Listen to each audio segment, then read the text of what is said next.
Bismillahirrahmanirrahim. Assalamualaikum warahmatullahi wabarakatuh. Alhamdulillahirrabbilalamin. Wassalatu wassalamu ala ashrafil anbiya'i wal mursalin Sayyidina wa maulana Muhammadin wa ala alihi wa sahbihi ajma'in, amma ba'du. Para jemaah yang kami hormati, para jemaah yang kami muliakan, kita selama ini sering bahwa kita senantiasa selalu berhadapan dengan anak-anak yatim. Orang menyebutnya bulan Muharram itu yang lalu sebagai lebaran anak yatim. Kita sebenarnya kita harus berterima kasih kepada anak yatim itu. Anak yatim itu memang pilihan Tuhan sebenarnya. Kita selama ini melihat bahwa kita ini harus menyantuni dalam pengertian bahwa mereka membutuhkan kita. Padahal sebenarnya kita ini membutuhkan anak yatim. Kenapa?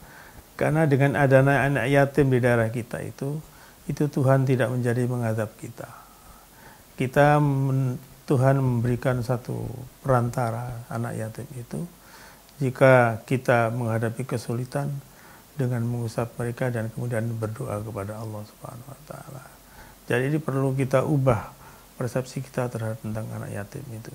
Bahwa anak yatim itu adalah anak-anak yang dipilih oleh Allah Subhanahu wa taala, yang memang kita bertanggung jawab terhadap kehidupan anak yatim itu.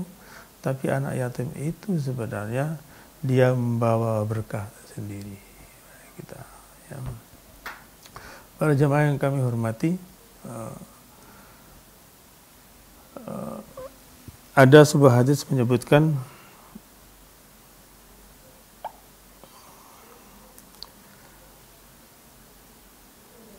ana wa kafil yatim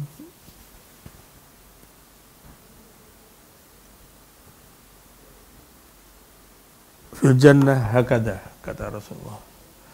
Aku dan orang-orang yang memberi bantuan, yang menolong kesulitan-kesulitan anak yatim itu nanti akan bersamaku di sorga. Rasulullah menyebutkan begini.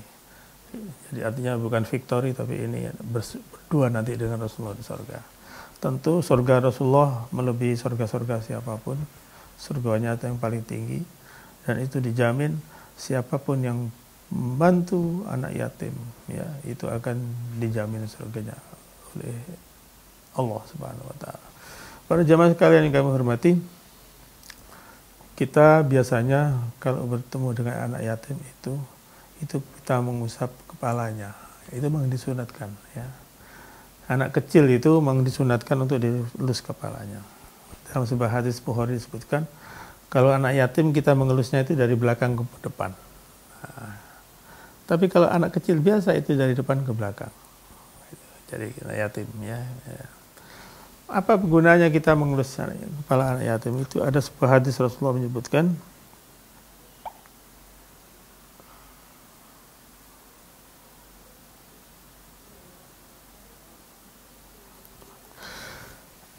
atuhibbu ayyalina qalbuka wa tudriku hajatak.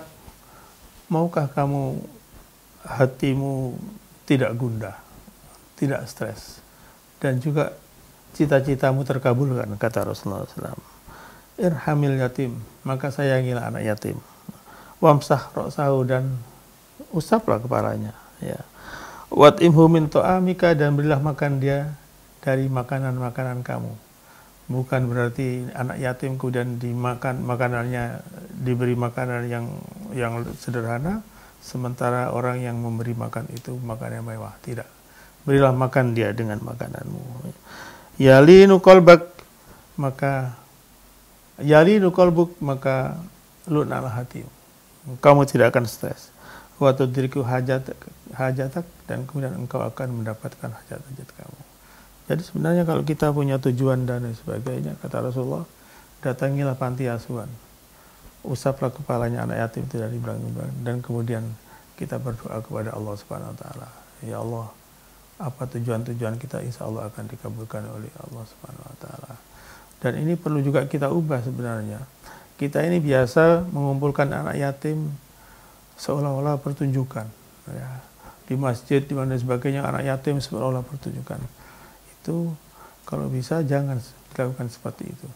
Tapi kitalah yang datang kepada mereka. Datangilah anak-anak yatim itu dengan hadiah-hadiah dan sebagainya. Senangkan hati mereka dan sebagainya.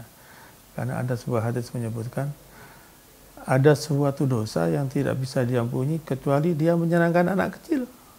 Ya, ada itu. Ya, ya. Ini ada dalam kitab yang namanya Qomi Utuhyan, ya, yang ditulis oleh Syekh Nawawi Banten. Dia menyebutkan ada satu dosa yang hanya bisa diampuni dengan kita membahagiakan anak-anak kecil dengan hadiah makanan dan sebagainya. Semoga bermanfaat. Wassalamualaikum warahmatullahi wabarakatuh.